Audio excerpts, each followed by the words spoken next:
अस्सलाम वालेकुम। वालेकुम सलाम। क्या नाम है भाई आपका? उमर फारूक उमर फारूक। जी।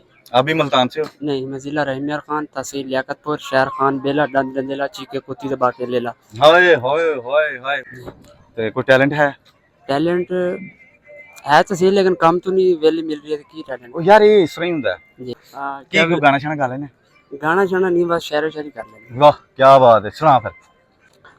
तेरे देश च गजब दे अंधारे डिठन, असा डी नहीं डिठा डी दे तारे डिठन। वाह ये पता नहीं जो आसमान फटसी कड़ा, मैं तो हर जा फना दे इशारे डिठन। वाह। तू आदे मैं खुदा को किथी नहीं डिठा, मैं तो हर जाते ऊंदे निजारे डिठन। इश्क वाले दी बस्ती भी गए हैं असां, इश्क वाले दी हाँ बारे बारे डिठन। ना सुना कैस किमले दा किस्सा सकूं, असां कमले को थोड़े खसारे डिठन। हाय हाय हाय क्या कहने। प्यार हो जाए। प्यार होया है लेकिन मिल नहीं रहा। क्यों किधर ना हो जाए? बस एक कजन है कि वह पीछे पे है, खाला हाथ पैर पड़ने नहीं दी